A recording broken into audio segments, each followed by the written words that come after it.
Okay, so before we actually buy one of these farmers, which are in the collection, and we'll get to why we might buy this farmer over that one as we go on. What are their abilities? What can they do? Is there a point in buying the rarer ones? Are they worth it? Before we get to that, I just want to tell you about something that happens with farmers in the game. Whenever we use a farmer in the game, after we've used it, it goes into a 30-day cooldown period. What does this mean? That means for the next 30 days after we use one of the farmer's abilities, we can't use it. We use the ability, then we have to wait 30 days before we can use that farmer again and choose one of its abilities to use again. Why does it do this? It does this so that we're not just constantly using the farmers all the time, otherwise they'd be overpowered. They've given us this 30-day cooldown period. Now, why am I telling you this? Because some of the farmers you see listed on OpenSea might be in their 30-day cooldown period.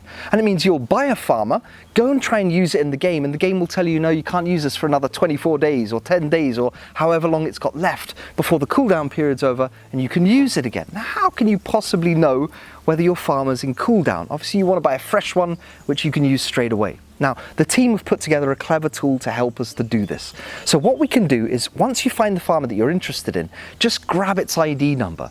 Every farmer on the collection has an ID number. You can go, copy that ID number and go over to the Wolfgame site, and there we have something called the Farmer Lookup tool. In the Farmer Lookup tool, just paste in that ID number of the farmer and it should show you, is that farmer in cooldown at the moment? How long have they got left until they come out of cooldown? Or if you buy it now, is it going to be ready to use straight away? It's a useful piece of information because obviously we want to buy a fresh farmer, and if we're not buying a fresh farmer, we're buying one where we still have to wait, 20 days or 15 days, maybe we can get it slightly cheaper because of that. It's just always good to know before we make this buying decision. Okay, now what if we don't have a specific farmer in mind? Let's say we just want to find the cheapest possible farmer in the entire collection, which is currently not on cooldown and it's ready to go.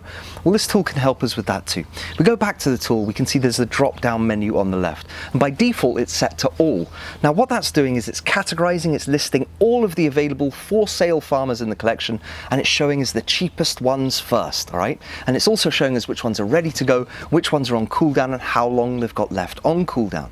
Now, if we're not just after any old farm, we're after a specific one, we can use that drop down on the left to actually sort them. Let's say we're after a diesel. We select diesels from the drop down. It shows us all the diesels which are currently for sale, starting with the cheapest one. It's a great way to look through the cheapest possible ones in the collection, get the best value for money if we're not after a specific looking farmer.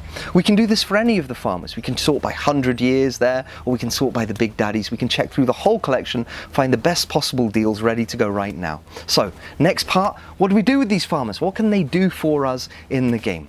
We'll find out next.